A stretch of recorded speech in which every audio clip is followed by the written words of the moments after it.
my daughter and her son are very consistent in three areas when it comes to the emotions of their children. And it's recognize, name, and properly express their emotions. Recognize their emotions, name their emotion, good. and then properly express their emotion. Hey, wait, hold on. Producer Chris. Yes. Can you turn my mic up on my, I can't hear myself very well there. Because the music is so jamming. No, the music is jam. I just can't hear myself. I'm kind of muffled. Oh, there we go. Thank you, sir. Thank you very much. I thought we landed on the song from the last episode. No. We didn't? Wait. He's going to keep you on your toes Oh, now. good. Okay. I'm glad to hear it. I'm very nervous. Producer Chris is frantically playing around with Cords cables. and cables. And What's happening over there? don't fall over there, Producer Chris. Anytime I'm we're under recording. attack. Hey, now I can't hear myself again. I know. Whatever you did. It's the. Whatever you did worked for a minute I'm and then it trying went. to Oh find no! the- Oh, now it's really gone. Yeah. It's this thing right here. It literally. Watch. Yeah. How's that? Hi. Now I'm back. That's so. Oh yeah. That Does that sounds mean great. that? Oop, nope. Now I'm gone. There you Oh, go. man. Now. Does that mean people listening? It's going in. No, I can hear you just No. fine. Oh, You j- it's it's just my. you. It's your It's my headset. Yeah. headset. Okay. Now so that's fine. That's fine. See, Producer Chris is playing with you now. And it's this one. There it is, right there. There it is. Yeah. I Is that felt good? It is now. Yeah. Okay. If it gets that bad, I'll just take my headphones off and listen to your voices. Wow. Hey, Way hey, to hey. start off Check- technologically do you- strong. Check out our new picture. What are you talking about? Look at the new picture up there on the thing. Yeah, three middle-aged How does surfer that- Oh guys. my goodness. What do you? Oh my goodness! Thing. I don't even see. I see Who- three guys in Hawaii. I am one of those. For our You are? Yes. You are one of those. for our Yeah, audio I'm listeners. The far left with you're my not, shaved You're head. not the guy on the left. I've got my bicep. Wait a second. That's you in the middle. Oh my for goodness. those Yes. listening and not watching. Yes. We have a little bit of an ongoing bit about Chris and surf language, and we tease him. And now in our studio, he's got a picture of three middle-aged guys, one of whom is Chris, Yeah, they holding call- surfboards With a at- real Rat- surfboard. That in looks Ho- like a in real Hawaii. picture. Radical Reed. Radical was Reed? my name. boy. Oh That's my what goodness. That's what they called me. That's what people call me. If they and called you Radical Reed, it means you were whatever the opposite of. I mean, that was them poking at you. I don't know. He looks pretty legit in No, this he looks picture. fine. He looks like fine. He he looks could be a fine. pretty I just wanna know- hardcore surfer there. Did Tina give you permission to wear her capris in the water? You are terrible. Grace, am I right? those Come are on. my I will Oakley let the board viewers on shorts. YouTube decide. You know, that's actually right. Your clam diggers, is that what they call those back in the East Coast? Clam diggers? Oh my goodness. That's actually the same day I lost my wedding ring. Like I had went from the picture out and then ended up losing the wedding ring. Wow. That's There you sad. go. But the good news is the wedding ring is something I got. I got it off Amazon, Right. and it was like $30. Yeah, that's a good deal. What? And I ordered another one when I was Yeah. there on Amazon, Yep. like $10. Yep. There That's you all go. it was. My original wedding ring, I gave it to Tina. She was cool with it. Melted it down and added another stone to her little wedding ring that I got her. So wait, your original your original wedding It was ring. gold and diamond to You match melted hers. it. Yeah, and you melted it down. Just said, "Hey, do you want this?" And then you can do whatever you want with it. And she took the diamonds out of it and put it in her ring. But And- you Look did at that that. because you were going to get another one. yeah, I'm like, well, I have this fancy gold and diamond yeah. ring. Why I don't want Style That Just you this didn't. really. You didn't want to wear. Yeah, I did when we first got married because she's like, we need to get matching rings and do it. I'm like, oh, okay, whatever.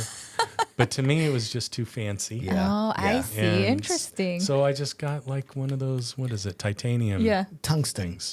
Tungsten. Tungsten. That Yeah, yeah, material. It's Yeah. tungsten, I think. Yeah. It might be titanium, but it's probably tungsten. Yeah. Yeah. So- There you go. I don't know why I know. I don't- yeah. know. I might be totally wrong.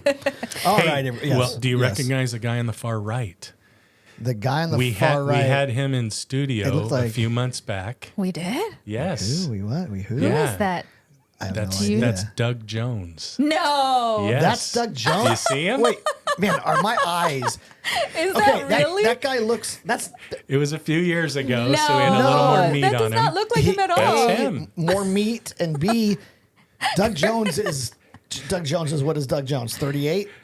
I don't know. That guy looks Yeah. that guy looks 58. No, that's not true. It is true. Why? He does not. Okay, let's move on. Nobody For our listening. first-time listeners, this is not a podcast about surfing. Nobody and it's not a cares. podcast about wedding jewelry. Nobody cares. I'm What is sorry. this I got us podcast so about, far Kurt? off I don't track. even know. I got Tell us our so far listeners, off track. even what are we know. here for?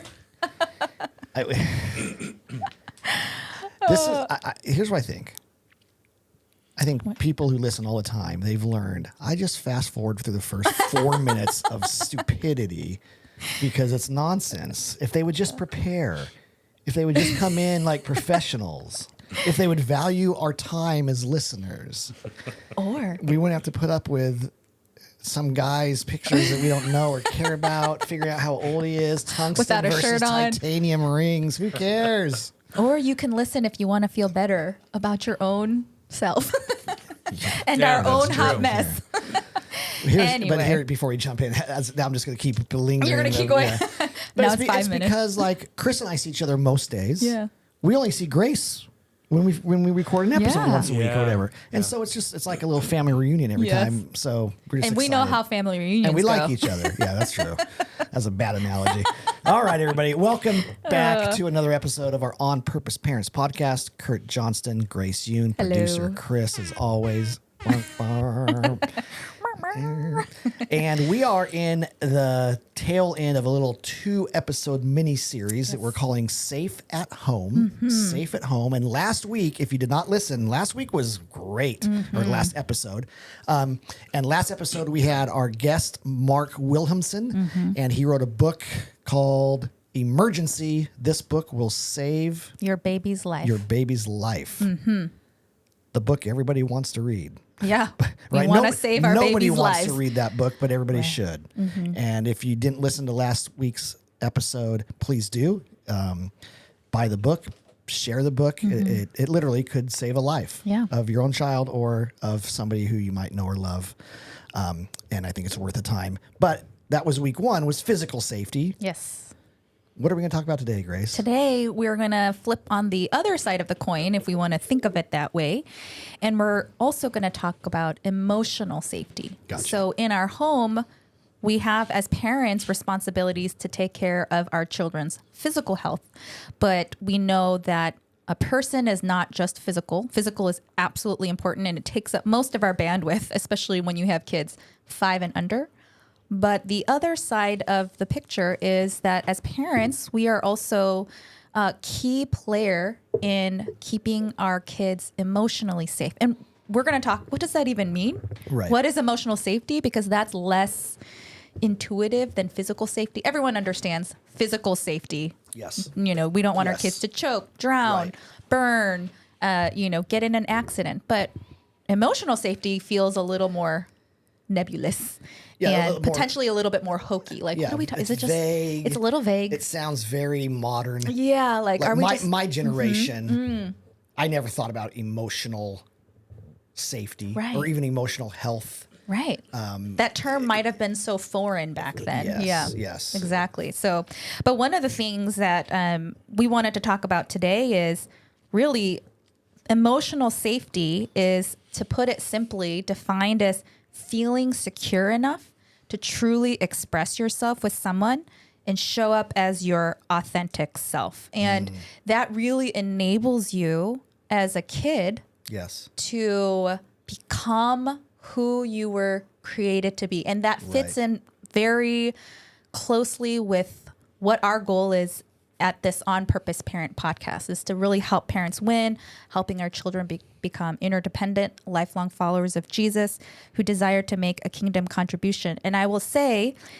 just as physical health allows your children to grow and reap the benefits of life, to play sports or to learn, to pay attention at school, to be able to explore and learn things by being Yeah. physically healthy. Yep. Emotional safety allows your child to learn how to interact with other people Right. in a healthy way, which is the core foundation of so many things Yes. in life, because Yes. so many things in life Right. is based on relationships. Exactly. Well, and we purposely don't talk a ton about like how to raise successful kids. We talk about how to raise interdependent, lifelong followers of Jesus who want to make a kingdom contribution. That's the mark of success. Right. But studies after study after study will show you that one of the a really important mark of success is like what they would call emotional intelligence. It's relationship skills. Right. That IQ gets you so far, and there are very, very, very successful people who don't have a whole lot of emotional intelligence. Right. And usually that's because they're so good at a really unique skill that it doesn't matter if they're emotionally intelligent or not. They can just deliver the goods in this lane. But for the rest of us, Right. our success, our financial success, our upward movement in an organization really relies a lot on our emotional health, our EQ, right, versus IQ. Turns out that's as important, if not oftentimes more important. And so to really start thinking about this early on with our kids, to do what we can. A lot of our emotional health is, some of that stuff is how we're hardwired to some degree, right? We have our tendencies towards certain emotions or whatever. But as parents, if we're just paying attention a little bit earlier, maybe we can help we can set what I thought the phrase that came to my mind was, how do we sort of like set the table for an emotional healthy environment at home? Right. Like exactly. Let's do it. We can't do it all, but let's do what we can to kind of set the stage, to set the table for our kids to be as emotional healthy as any broken human being can be. Yeah. And another way we can, create that analogy is just like physical health. If your child, I recently had a friend who reached out for a prayer request because her child is not growing. So physically, she's not gaining weight. She's not really eating whatever she needs to eat to grow. And that's a cause of concern. And that's a very physical thing. Like if our child doesn't grow physically, this is going to hamper the child's life. Yes. But that's the same way we could think about if we don't have an emotional safe place for our kids, their emotional growth, their ability to develop emotional intelligence will also be stunted. Right. And that's also just a big of a concern or something that we should be paying attention to as parents. Good. Yeah. Well, let's jump into it. And how I'd like to do it today, Grace, is I'll share a few thoughts and and you can add color commentary and then you can do the same. Perfect. And my experience with this, because I'm from a little bit older generation, I kind of alluded to it earlier. It just wasn't part of the vernacular. I don't think my parents had ever even heard the phrase emotional health. I was producer Chris, I think would say, I'm sure it wasn't 100%, but it was more of the cultural norm of our generation. I was taught either overtly or kind of accidentally, whatever that word is, overtly or covertly or consciously or subconsciously by my parents to suppress my emotions. Like emotional health is don't show your emotions. Like that is healthy. That's a sign of weakness. That's a sign, like nobody wants your drama. Yeah. Like rub some dirt. You're crying, rub some dirt in it. Shake it off. Get over it. Right. All the phrases that I grew up hearing. And I can speak to myself, producer Chris, I can't speak for you, but I would say now as a mid-50s adult man, beginning to think, more and more about emotional health, realizing I'm sure glad that culture has shifted in a direction that is paying more attention to it, because I don't think I'm always as emotionally healthy because nobody ever talked to me about it. Nobody modeled it. Nobody told me how to deal with how I feel, all those things. But I have watched my daughter and her husband and how they are raising our two grandchildren. They have two children. One's 4 and one will be 3 and just right away. What a fun age. It's the greatest age in the history of ages. It's amazing. Those are like my favorite. Oh, mine too. Especially 3. They're my favorite. They're my favorite age. And I've watched, we've not really talked about it. So I'm just going to share like this 3 stages to a process that I've identified. And I'm using Kurt language. And language? Kurt. I'm using my own language, because I've not read books on it. Right. I'm just going, oh, it seems like they're doing these things. Yeah, this is what you've observed. This is what I've observed. And so I'll share that with parent, and you guys listening can do what you want. But here's what I've observed is I've observed that it seems like my daughter and her son are very consistent in three areas when it comes to the emotions of their children. And it's recognize, name, and properly express their emotions. Recognize their emotions, name their emotion, That's good. and then properly express their emotion. And I just constantly see my daughter talking to either June or Miller when they're having a moment, right? They're having and she'll say things like, hey, it's okay to pay attention. Like, you want to help your kids pay attention to how they're feeling, because at a very early age, you notice that I feel different right now than I did 2 minutes ago. Why is that, right? And so just helping your children like understand that it's okay to feel different feelings. It's okay.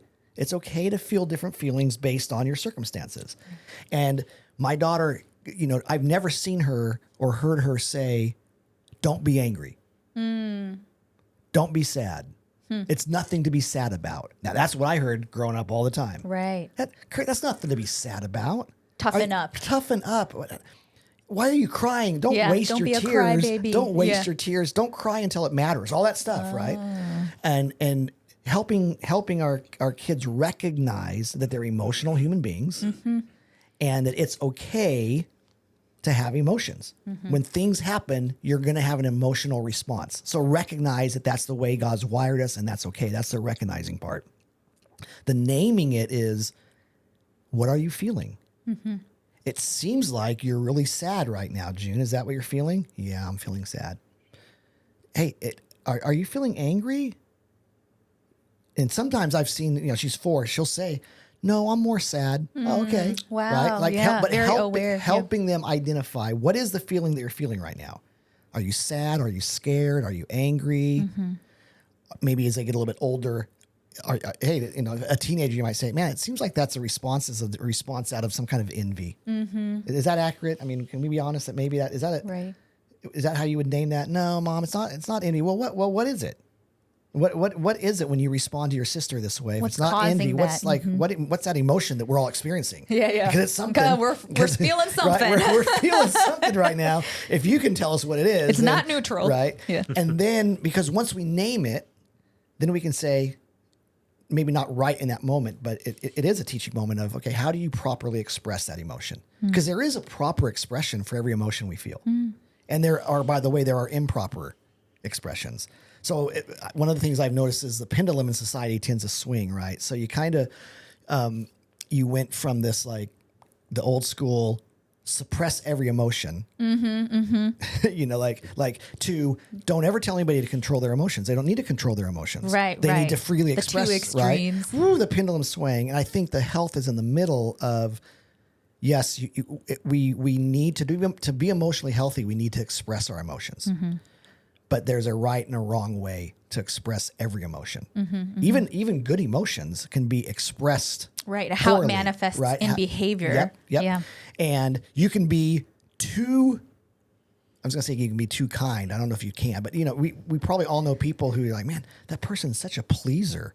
All they do, they never ever want to make me upset. So Don't wanna rock the boat. they never, and that sounds like a really great emotion of joy and happiness until it's candy coated Yeah. and it's covering up, and you think that's the only way I can be accepted is to be kind and happy and joyful all the time, right? Right. Or the class clown. Humor is a skill. It's also like an emotion, like this fun emotion.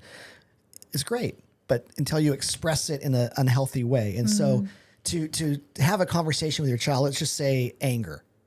You saw it happen. There's anger. You say, hey, it seems like you're feeling really angry. I am, Dad. I'm really angry. This would be more of the younger child. I am. I'm really angry. Okay. Well, I noticed you hit your brother.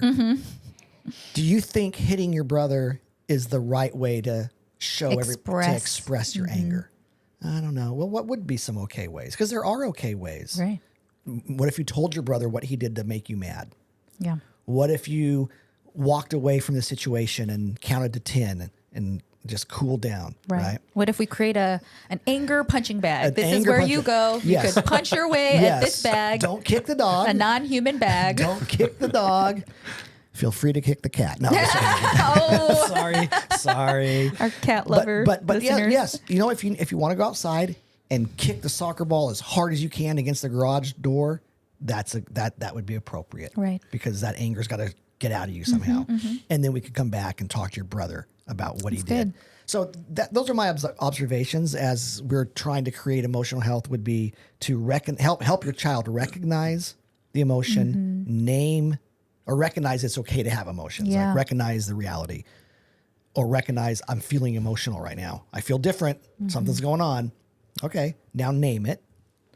And then help them express it appropriately. That's really good. And all of those things, what we were talking about, because today we're again talking about the theme or our 2-episode series, Safe at Home, is having parents that create that pattern to exist totally creates emotional safety. Because if emotional safety is being able to truly express who you are, you want to be able to acknowledge, you want parents that acknowledge your feelings, that help you label them when you don't know what's happening. You're having some physical, emotional response. And when you're young, you're like, you may not have the experience to be able to even process. I'm just feeling all kinds of overwhelming things physically, because emotions is a physical experience. Right. And having parents be able to create that space where it's not something wrong with you to be having these physical reactions that equal emotions creates that safety. Right. And it's like you said, it's not saying we are too fluffy and saying whatever you feel and however it manifests in behavior is okay. We're not saying that, but by acknowledging and labeling it and then working through the process of proper expression makes it such a safe place. Because one thing I will say is, you know, when you talked about how you grew up, it wasn't that emotions didn't exist back then. Right. And, you know, humans are humans through all the generations. Those are emotions have been there in the past as well. It's just if they are not acknowledged, it's just not being acknowledged at your house. Right. But it could be acknowledged somewhere else. It could be expressed somewhere else. Like your kids will find some place to get that validation and a place where they feel emotionally safe. And you want that to be in your home, Right. not somewhere else, you know, like by somebody else that you don't know what, you know, the influence might be. So that's really great. So some of the things that I had this morning is thoughts and considerations that parents could think about when creating an environment that's emotionally safe. So I also have just 3 things. One is to think about how you can improve your active listening. So to practice that active listening. And there was an illustration I read that said, you know, just imagine that you lived in a world where every time you spoke, the words and the sounds just disappeared into thin air and people didn't receive them. And you're trying to communicate, you're trying to talk, but the words just keep disappearing. They keep vanishing into the air. And so people can't really connect with what you are trying to express. And this illustration example was what it feels like as a child when they're not actively listened to. It's like your parents are not really hearing what you're saying. And I think that's common even in our adult relationships is we hear people, but we need more practice in active listening. Because a lot of times when we are in conversations, and we talk about this at work too, kind of good communication skills, we usually listen for other purposes. Like when you're talking, I might be like, oh, what's my next point? You know, like halfway listening. So it could be distracted listening. Sometimes it could be, ooh, I got to think about like a rebuttal. Like someone's saying a point and I got to think, what's the smart thing I'm going to say in response? So your brain is actually like thinking about what's my response to that going to be? So a lot of times like when our kids are talking to us, we might be distracted. We might be halfway listening. We might be already jumping to the conclusion. Okay. Once this person is done talking, this little human being that just talks is done talking. I know what I'm going to say. And so you're not really there. But I think we could all tap into some experiences that we had, and hopefully more than not, where someone just is so zoned in as you are talking, and you have the sense that they're not there to then talk their words of wisdom after you, or they've already jumped to a conclusion before you finish kind of elaborating your story, and they're just going to respond back to what they've already assumed you need to hear. But when you experience someone really listening to you, it's very powerful. Like, oh my goodness. Like, you start to almost stutter, like, oh wait, like, what am I saying? Because someone is just honed in on you. And I think that practice, that skill that we can do with our kids, because often it's easy to dismiss them. Right. Because it's like, oh, what are you talking about? Your topic is not that important. Right. But if we just practice little by little, it doesn't have to take that much time. But the act of just really, am I really listening to what my kid is saying? Starting at a young age, and it really comes into effect, I think, as they get older. Right. If you have that pattern of, I'm going to listen to what you're saying. Yep. I'm not going to jump to a conclusion. Right. I'm not going to just think about advice to say to dismiss you. Can really create that environment of safety. My second thing is to set and respect boundaries. I've heard someone say that think about boundaries as the wall of a house. Okay. They provide structure. They provide safety, walls of your house. They define the space. And if you didn't have walls, or if you had unstable walls, the house would be vulnerable and unstable. And many times, sometimes I think as parents, I think it depends on the personality. Some personalities might be like, I'm super strict and I like to be super strict. And some people might say, I like to be more laissez-faire and whatever happens goes.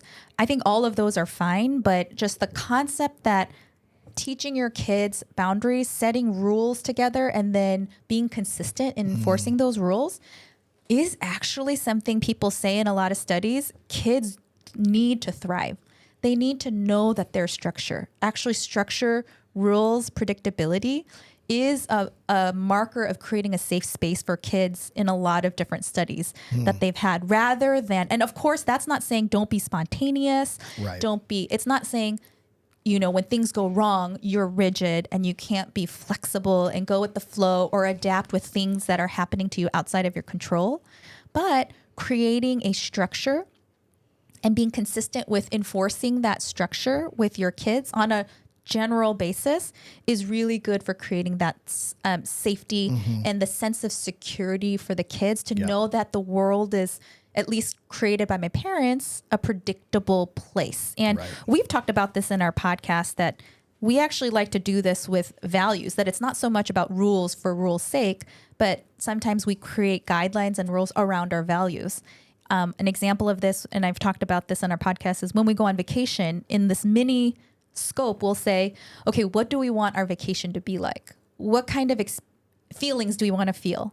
And the kids will say, like, be happy, explore. And we'll say, okay, what are some of the rules we could say, our vacation rules that we want to establish as our boundaries, as our guidelines to be able to achieve that? Right. So collectively as a family, we'll come up with, okay, try to be patient, don't hit each other, and some of it might be very specific to our family, but then having those guidelines does help our family make progress forward. Yep. And the last thing I have is to be curious over judgmental and to avoid shame and contempt like it's the plague. Yep.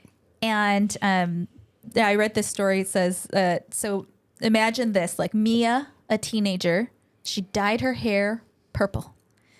And her parents, instead of expressing disapproval, like, oh my gosh, what are you doing? Like, you're always so wild and so disobedient. And like, why do you always give me a headache? Right? Like, that could be a reaction. Right. You're hanging out with the wrong group of friends, or like, why didn't you ask me for permission? Those are all like normal, maybe parental responses. But let's just say her father curiously asked, okay, so what inspired you to choose purple? And in this story, Mia excitedly explained it was in honor of her late grandmother, whose favorite color was purple. And this deepened their bond and opened up an emotional conversation between the dad and the daughter. And so I'm not saying don't enforce rules. Like, if dyeing your hair was like a no-no in your family, it's not saying just be, letting your kid do whatever. And just because they have a good reason or an emotive reason behind it, that it's okay in terms of a behavior you want. But, there is something about being curious first before you judge, that creates such a sense of safety. Yeah. And then it allows a conversation on proper behavior or action to be more productive anyway. Because again, discipline focuses on the behavior. And that's what we want to do.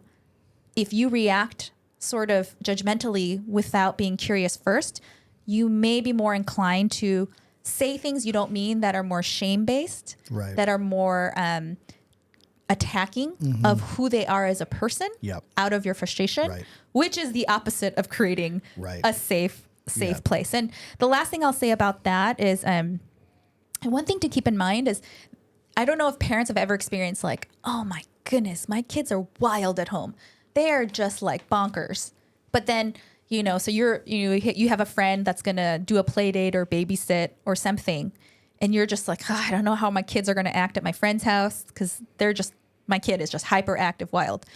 And then your friend, after they have their play date or babysitting, was just like, your child was an angel. Like your child was so well behaved. Yes. And I don't know if any other parents could relate, but then you're just like, what? Like, they didn't like jump on the couch. They do that at my house. They didn't like throw the crayons up in the air. They do at my house.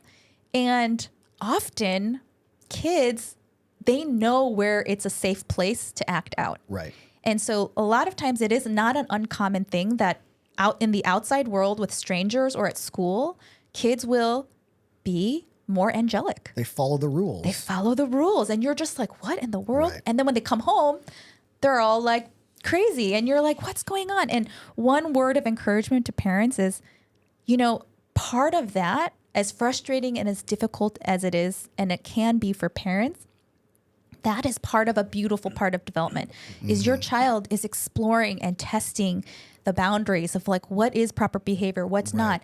And the only way they can really test that is if they feel safe enough to test the boundaries. Oh yeah.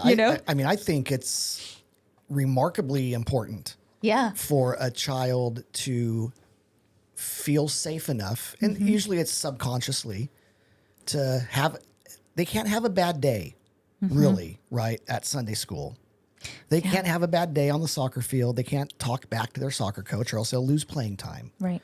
They can't start crying when the math teacher gives them a piece of paper with a problem they don't know. They've learned at a certain age, and by the way, that's a mark of emotional intelligence, right? They're figuring out where's the right expression in the right place, and that's all good.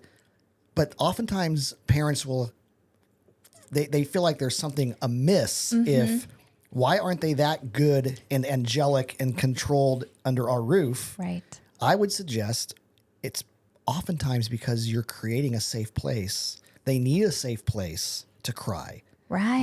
They need to have a place where they can have a bad day. Yeah. Because when they walk out the door, they have to kind of perform. Right. And a safe environment that fosters emotional health is to recognize you can have a bad day at our house. Exactly. And it's okay. It's really good. Yeah. And it's not like saying, well, this house is just going to be a house of bad days and bad behavior and just having meltdowns. But if you are in a place where you can have that and then we can talk about it, we can like address it together as a family, it takes that pressure off of. Our goal is not to have the perfect looking family. Like parents, you don't have to put that pressure on yourself. Your job is to create a safe place, physically safe place, an emotionally safe place. And part of that is hard. It's hard work. It's messy. It's all the emotions, all the trying to navigate through that and work through it together. But it's also such a beautiful thing because in that environment, what we talked about, the definition of emotional safety, where a child can grow to feel confident to be who they really are, to know how to be vulnerable and not just grow up with walls, to know how to express, label their emotions, to seek help when they need help. That is what we're trying to help foster for our kids. Not perfection. It's going to be messy. It's going to be tough. But hopefully that's just a word of encouragement that if it is, you're not doing something wrong. Right, for sure. And I think as we wrap up, maybe a good reminder for parents would be, don't let yourself make the mistake of assuming a peaceful house is a healthy house. I think, again, that's my generation. I grew up in a very peaceful home. I never heard my parents argue, not one time. Wow. I never heard my mom or dad raise their voice at each other. Same for me. Wow. Same for you. Interesting. Right? Peaceful. I never, ever saw my mom lose her temper at me or my brother. What? Never once. Never once. My mom never, That's ever. crazy. Never had to come back to me and say, Kurt, I'm sorry. Peaceful. Peaceful. I'm not sure it was healthy. Right? Because we were not a perfect family. Me and my brother there's junk, right? But it felt healthy because we weren't arguing. Right, We weren't right. disagreeing. There wasn't pushback. There wasn't I never saw my mom and dad hug. Interesting. I never saw them express like Anything. and yet they loved Jesus. Yes. Yeah. They loved me and my brother. Yeah. We were raised in a very peaceful home. And it wasn't until I was old enough to start processing that myself and working through stuff going, oh, hold on a second, and then you get married and you realize, oh, okay, there's a whole lot of skills that weren't modeled to me that now I'm trying to learn as a 25-year-old man because I'm married to a woman who grew up in a home that had its own set of problems, Right. but was healthier than ours when it comes to Expressing what's going on. your emotions and dealing properly with what you're feeling and not just, hey, the appearances of happiness and joy and all that are what's most important. Right. And I don't think I'm the good. anomaly. I think Yeah. I think now again I think this generation probably that's not as common. And good on you. Right. Those of you parents who are raising your kids like my daughter and her husband are, right? Like you are with your girls. Good on you because that sets the table. Doesn't guarantee it. Yeah. But Right. it sets the stage, right? There's all kinds of things you can do to raise emotionally healthy kids. And it's a journey, it's learning, it's different for every kid. We gave 6 tips today, right? My tips were help them recognize the emotion, identify the emotion, and properly express the emotion. Yours were Practice active listening, set and respect boundaries, and then be curious over judgmental. Yeah, that's a big one. That could be a whole episode. Permission for me to jump in with one more Permission tip. Ooh, granted. number For me to- 7, for the me to- glorious number Permission 7 Right tip. away, Granted. for me to surf in. No, and stop, just kind of stop. To ride Stop in the right wave. there. Stop right there. Okay. One of the things that I think's important about emotional safety is one of the elements would be empathy. Yes. There we go. I'm like, where'd that go? There it is, empathy. So being empathetic. And one of the things that we would do with our family to remind ourselves basically to consider the other person's point of view and where they're at. Right. Is we would literally take off each other's shoes and put on each other's shoes and kind of walk around. And just had a lot of fun with it, right? Being silly I can see that about being really fun. And then we would talk about being in other people's shoes, seeing it from their perspective, and good. how important that is in conflict resolution, which is another important component to That's good. emotional safety. Oh man, empathy. Holy smokes. I feel like we should switch shoes right now. no. Should we trade shoes? No, my feet are very. You and I could trade shoes. Really? Yeah, look how small. Hey, by the way, how I have about pretty those? small You like those feet, new right? shoes? Look at those. Those are cool. I bought those without telling Rachel, and I said, "What do you think of my new shoes?" And What did she think? She paused long and hard, and she tells you the she couldn't answer. quite figure out how to respond, which was my answer. She's still, yeah. yes, Yeah, that she's that still- tells you your answer. That's Well, funny. everybody, thanks for listening. Man, we're so honored that you join us every episode. If you want to watch week 1, episode 1 of Safety at Home with Mark Wilhelmsen, you can do that right here. If you want to catch up, if you want to like and subscribe, you can do that right here. And as always, producer Chris, if they have a question, a Yes. parenting question, or Yes. they want to suggest a topic, Yes. where would they send that? You can either just make a comment in the YouTube comments there, or you can email parents@saddleback.com. Awesome. Parents@saddleback.com. And Yeah. as always, go to onpurposeparents.com. What's the URL? Yeah, onpurposeparents.com. onpurposeparents.com. Parents.com. Resources, blog, book recommendations. There's a lot, You can yeah. go and get the book that we mentioned last week with Mark. Yes. That's a great resource. onpurposeparents.com. Share it with your friends, and we will talk to you soon. Bye, everybody.